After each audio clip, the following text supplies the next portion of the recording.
மட்டும்தான் திறந்து வச்சுருப்பாங்க. அதே மாதிரி தான் மார்னிங்கும் ஒரு டைம் அவுட்டரில் உள்ள சூரியனார் கோயிலே அப்படி தான். நான் வந்து சூரியனார் கோயிலெலாம் காலைல சீக்கிரம் திறந்துருவாங்கன்னு சொல்லிட்டு காலைல சீக்கிரம் போகலான்னு சொல்லிட்டு போயிருந்தேன். ஆனால் என் கூட அந்த பிள்ளை வந்து சொன்னிச்சு, அப்படிலாம் திறக்க மாட்டானுங்க, அவனுங்க லேட்டாக தான் திறப்பானுங்க. கடைசியில் பார்த்தா 7:30 மணிக்கு தான் கோயிலே திறந்தானுங்க. அதுவும் ஞாயிற்றுக்கிழமை சூரியனார் கோயில் 7:30 மணியா 7 மணிக்கு தான் திறந்தானுங்க. எனக்கு வெறுத்து போச்சு. அட பாவீங்களா, என்னடா பண்ணுறீங்க அப்படிங்கிற மாதிரி இருந்தது. காலைல திறக்கலை. இதுக்கு இடையில என் பொண்ணு வந்து ரோஸை வச்சு 3க்கு ப்ரப்போஸ் பண்ணிகிட்டு இருந்தா. 3 ரோஸையும் வச்சு இது சுற்றி உள்ளதெல்லாம் பாருங்களேன். அதெல்லாம் வந்து இந்த கல் பதிச்ச தர நல்லா இருக்குது நடக்கிறதுக்கு.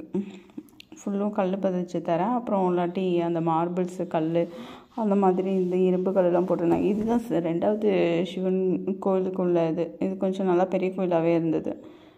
ஃபர்ஸ்ட் ஒரு சிவன் கோயிலும் நல்ல பெரிய கோயில் தான். அதுக்குள்ளே போனால் தான் அந்த துர்க்கை வந்தது. ஆர்ச்செலாம் பாருங்களேன், அந்த காலத்து ஆர்ச்சு மாதிரி. அதுதான் இப்போ பள்ளியறை பூஜைக்கு பால் அபிஷேகம் பண்ணுறதுக்கு தான் வந்து அவங்க கொண்டு வந்தாங்களா. கொண்டு வந்து வச்சுட்டு அவர் போயிட்டார். அப்புறம் இன்னொரு பொண்ணு ஒன்று நின்றுச்சு. அதுதான் டெய்லி கொண்டு வரும் போல், வீடு பக்கத்தில் உள்ளவங்கிறதுனால. இது செவ்வாய்க்கிழமைங்கிறதுனால அவர் வந்து நின்னாரா இல்லை நார்மல் டேஸ்லேயே வந்து நிற்பாரான்னு தெரியல. எங்கே போனாலும் எனக்கு அந்த மாதிரி இந்த நந்தி ரொம்ப பிடிக்கும். நந்தி நடுவில் உட்காந்து க்யூட்டாக வேடிக்கை பார்த்துட்டே இருக்குமா, அது ரொம்ப பிடிக்கும். நந்தியும் நான் அதிகமாக பார்த்துட்டே இருப்பேன்.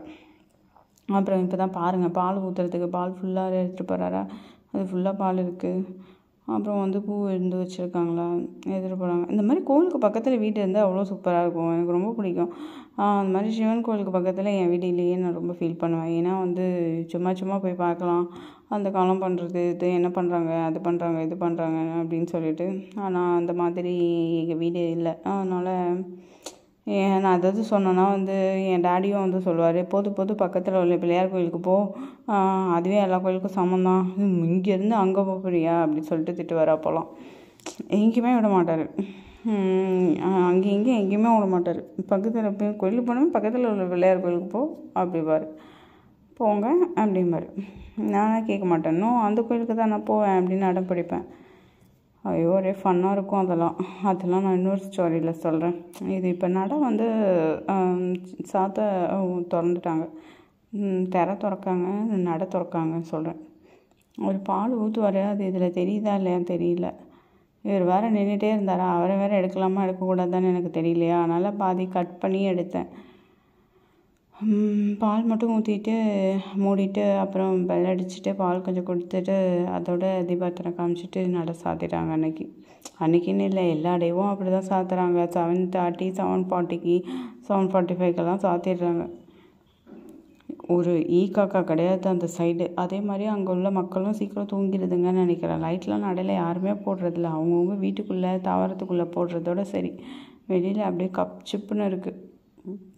இதை முடிச்சுட்டு நாங்கள் வெளில வந்துட்டு கோபுரத்தோட நிலா இருந்துதான் சரின்னு சொல்லிட்டு சும்மா அதோட எடுத்தோம். அதுவும் இல்லாமல் மயில் அந்த கோபுரத்தில் போய் உட்காருது. அந்த மயில் எப்படி கேப்சர் பண்ணுறதுன்னு தெரியல. இருட்டில் மயில் எங்களுக்கு தெரியுதானே, அதில் தெரில.